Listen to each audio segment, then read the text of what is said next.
Hello friends, আমি মৌসুমি কিচেনে আপনাদের জানাই অনেক শুভেচ্ছা।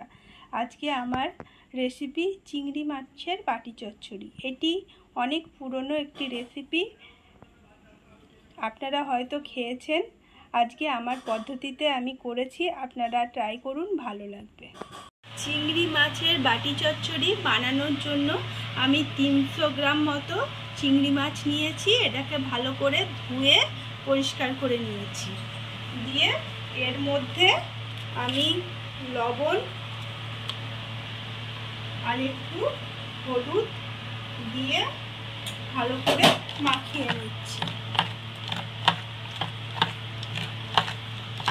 বাটি চচ্চড়ি করার জন্য আমি প্রথমে এরকম মোটা মোটা লম্বা করে আলু কেটে নিয়েছি, মোটা মোটা করে পেঁয়াজ কেটে নিয়েছি, কাঁচা লঙ্কা কুচিয়ে নিয়েছি, একটু রসুন নিয়েছি, দুটো আস্ত কাঁচা লঙ্কা নিয়েছি, টমেটো কুচিয়ে নিয়েছি আর ধনেপাতা কুচি করে নিয়েছি।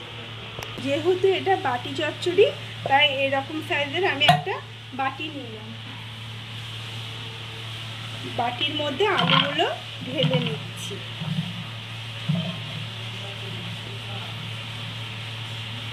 পেঁয়াজগুলো এর মধ্যে দিয়ে দিচ্ছি, রসুনটাও দিয়ে দিলাম, কাঁচা লঙ্কাগুলো এর মধ্যে দিয়ে দিলাম।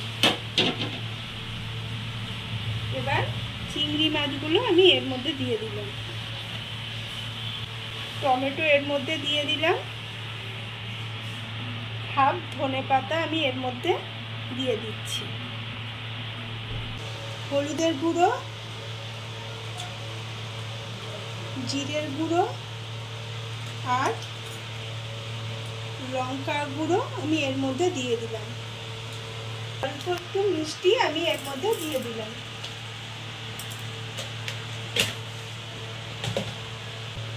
মাছে লবণ দিয়েছি তাই অল্প করে একটু লবণ দিয়ে দিলাম।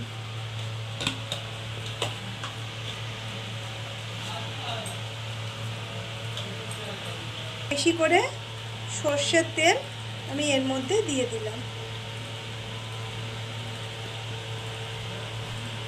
দিয়ে হাত দিয়ে এটিকে ভালো করে মাখিয়ে নিচ্ছি।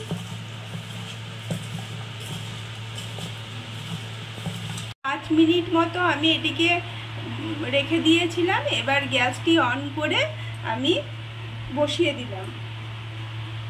দিয়ে একদম গ্যাসের আঁচটা একদম কমিয়ে ঢাকা দিয়ে দিলাম। 3 মিনিট হয়ে গেল। এবার আমি ঢাকাটা খুলে দিলাম।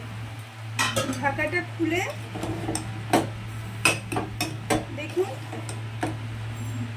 জলে জলে মোটামুটি সেদ্ধ হয়ে গেছে। আমি কিন্তু একটু জল দিইনি, আর একটু হবে, আলুটা আর একটু হবে। এই মুহূর্তে আমি দুটো কাঁচা লঙ্কা আর একটু ধনেপাতা আমি এর মধ্যে দিয়ে দিলাম। দিয়ে এর মধ্যে আমি কিন্তু একটু সর্ষে বাটা দিইনি, সর্ষে বাটা দিলেও হয়, আমি সর্ষে বাটা ছাড়াই করেছি, এটি আরও ভালো হয়। এবার আবার একটুখানি আলুটা সেদ্ধর জন্য ঢাকা দিয়ে দিলাম। এবার ঢাকাটা খুলে দেখছি কতটা জল বেরিয়ে এসছে দেখুন। এবার আলুগুলো সিদ্ধ হয়ে গেছে। একটুখানি ভালো করে নেড়ে চেড়ে সর্ষের তেল আমি এর মধ্যে দিয়ে দেবো।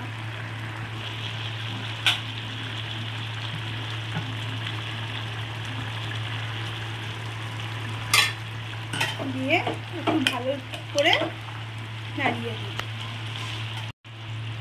রান্নাটি দেখুন আমার হয়ে গেছে, মাছটিও সেদ্ধ হয়ে গেছে, আলু সেদ্ধ হয়ে গেছে। এবার আমি গ্যাসটি অফ করে আমি ঢাকা দিয়ে দিলাম। যদি এই রেসিপিটি আপনাদের ভালো লেগে থাকে লাইক, কমেন্ট, শেয়ার ও সাবস্ক্রাইব করবেন। পাশে থাকা বেল আইকনটি ক্লিক করে দেবেন। আপনারা ভালো থাকবেন, সুস্থ থাকবেন। ধন্যবাদ।